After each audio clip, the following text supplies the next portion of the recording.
Hello, students. The purpose of this video is to introduce you to structuring a comparative analysis. I'm going to walk you through it step by step, so there's nothing to worry about. You will need two things outside of your brain for this particular assignment. The first is a specific scene or a collection of scenes from your primary source, which is your TV series or your movie. And then you will need a real life source, which is going to be a secondary source that talks about what is involved with your profession. Now, for this particular assignment, you are just writing 2 paragraphs. No big deal, right? The first paragraph is going to be mostly about the scene itself from your primary source. And then the second paragraph is going to utilize your secondary source, and you're going to be talking about the accuracy of the profession depicted in the scene. Now, how do you get started? First, you are going to narrow your focus, and you're going to establish the criteria that you're going to be using throughout your MLA paper, i.e., what specific aspects of the profession are you going to be looking at in your paper? For example, if I were to choose teaching as my profession, there are a multitude of aspects that I could look at in my paper. Classroom management, relationship building, grading, all of that good stuff. For this particular assignment, I want you to narrow in on one specific aspect. Generally, of course, for your entire paper, you're going to be looking at all of those things like classroom management, grading, etc. But for your first paragraph, just focus on one scene that examines that one aspect, whatever it may be, let's say classroom management. Once you have identified your aspect, you focused on it, you will find a specific scene that demonstrates that aspect in action. Let's say classroom management, something like that. You are then going to provide a very brief summary of that scene that has classroom management in it, and then what it suggests about the profession you're analyzing. So really, this paragraph is divided into 2 parts. First, the specific scene which you are going to cite. And then secondly, what is this scene suggesting about the professional aspect?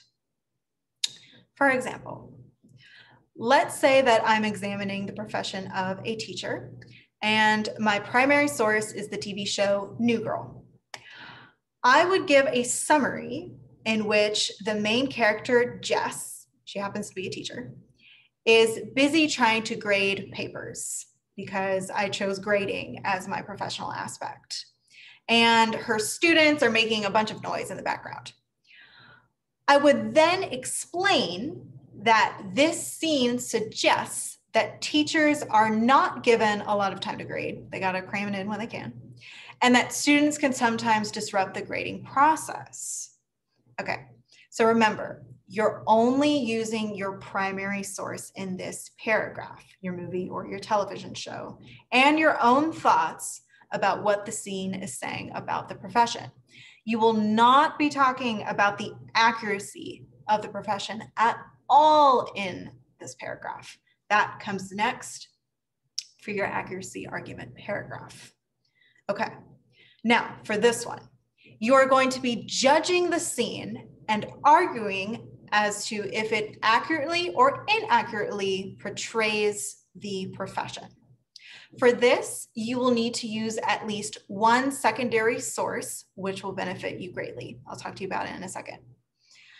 Essentially, this is where you are putting your observations from the first paragraph into action with analysis. The best way to start is by asking yourself questions. For example, maybe you notice that in one scene from New Girl, the teacher is cleaning up messes in her classroom, and she's doing it without a lot of help at all. Ask yourself, Is this true of most teachers? Do they have to clean up their own messes, or do they wait for the janitors to do it later? Okay, this is where you consult your secondary source, which contains information about the profession in real life. And then you incorporate that information as your evidence. I may have a source that says that teachers are required to clean up messes in the classroom. Janitors won't touch it. Or maybe they're not. I don't know. Depends on the secondary source. But let that source help guide your argument in order to support your claim as to whether that scene depiction is accurate or not. Now, you can follow this structure throughout your entire MLA paper. It's totally up to you. Or you can vary it up. This is just to give you a springboard, and it's also an opportunity for me to provide you feedback about your body paragraphs in advance. Essentially, you're giving me some sample body paragraphs that I can take a look at. Now you see this color code schema here. You can ignore that for now. We're going to get to that in just a second. I want to break down for you exactly what the structure might look like for each of your paragraphs. Now, this is actually no different than any other body paragraph for an academic essay. We have our topic sentence. We have details that support the topic sentence. And then we end, of course, with a concluding sentence. But what does that look like in terms of a comparative analysis? Let's take a look here. Okay, so a topic sentence. The topic sentence is the main idea of your paragraph. It lets the reader know exactly what they can expect after they get done reading your paragraph. What's important to keep in mind here is that you don't want to just jump right into the scene, right? That's like splashing cold water on your audience's face. Okay, we want to segue into the details about the scene. Now, we are going to be providing details according to our professional aspect. For example, grading. Okay, teachers, when I see Jess grading papers and the students are being disruptive, that is what I'm going to write down from that scene. Only include relevant details, okay? My focus should just be on the teacher, Jess, and the students and their interaction and what is going on, because that is the professional aspect that I am examining.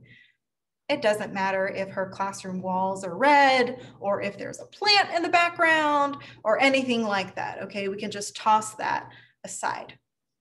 Remember that when you are writing from your specific scene, make sure to include timestamps.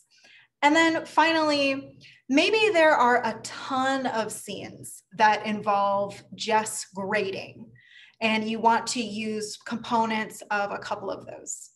That's fine, but just make sure that you're being as detailed as possible, because that's the best way to write an effective paper.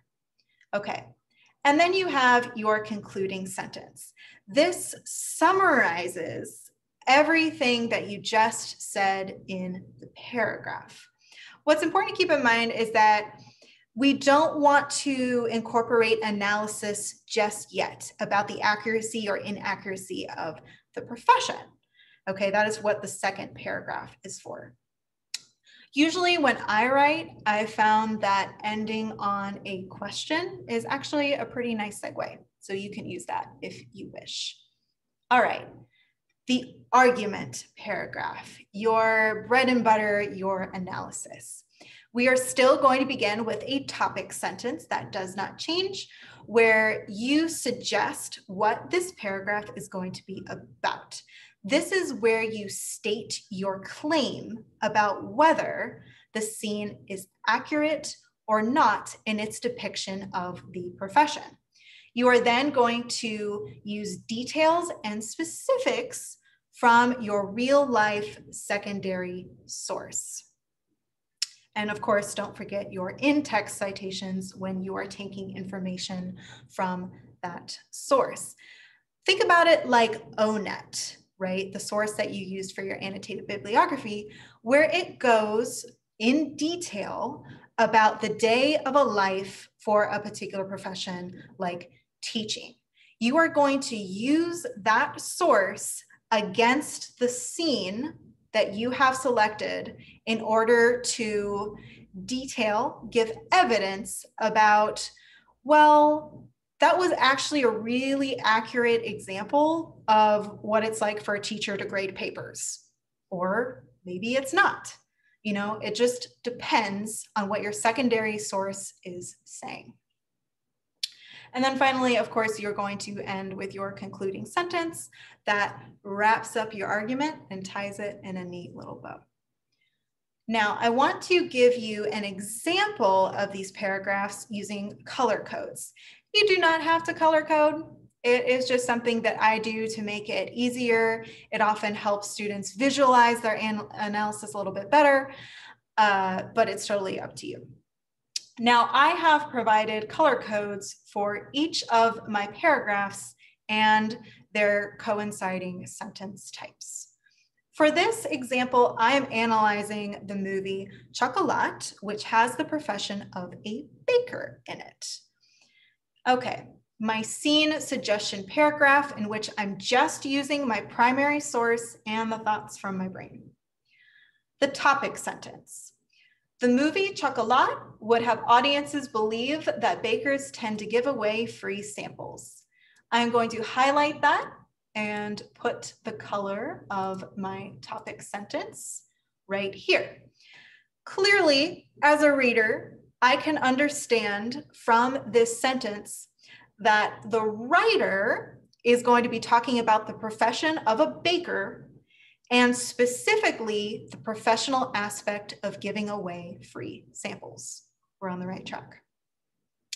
I then provide specific details from the movie, from a scene, probably with the baker giving away free samples, because that's what my topic sentence indicated. In one scene from this film, we see Vienne set 2 hot chocolate mugs on the counter as a gesture of friendship towards a mother and her son, free of charge. So she's giving away a free sample. Okay, and many of my supporting details indicate just that. And I'm gonna go ahead and highlight that with that ugly green color that I chose for my supporting details. And then I end with a question. Again, I'm not going into my analysis just yet over whether giving away free samples is an accurate portrayal of a baker or not. I'm going to go ahead and choose that red color. But this begs the question, is Vienne offering free samples as a reflection of true bakery practices, or is she just trying to make new friends? Well, surely that is going to be answered in the second paragraph, right? It's a nice little segue. The topic sentence for my second paragraph is my argument. It is my claim, and I'm going to provide supporting details in order to accurately make my argument. Okay, so for this topic sentence, which, let's see, we've chosen blue here. I'm gonna put that here. It turns out that this scene in Chocolat accurately reflects effective and common customer service practices. Okay, the writer is implying that this, in fact, is an accurate portrayal of a baker. I support this claim by using my secondary source or sources which go over the profession in detail. Offering a free sample can actually help to increase business, and it is a common practice in many bakeries. Huh. According to the Baker's Journal, ooh, good secondary source, the free sample is a small gesture that will go a long way. Chia-sun explains that free samples encourage people to shop into your bakery, help customers familiarize themselves with your sweets, and generally increase your overall sales. Thus why the main character in this scene might be doing that. Okay, so we have our supporting details that factor into our analysis. Awesome, with the appropriate in-text citations. Now for this, I've chosen pink. Okay, I lost my cursor there. That's okay. We can recover from that. And we have pink. Cool. And then I end with a sentence that wraps up the argument and really cements it for my reader. While Vienne may generally want to make friends in her new town, it is more likely that she employs this taste now, crave now, buy now strategy in this scene from Chocolat because it reflects a psychological reality that is found in many bakeries' marketing toolkits, as evidenced by my secondary sources. I'm going to go ahead and highlight this. And what color did we choose? Right in your face blue. Okay. And those are my two paragraphs structured as I've indicated here. I hope this helps you. If you still have questions, please feel free to shoot me an email and I will be happy to help you. Otherwise, I will see you next time. Thanks for listening.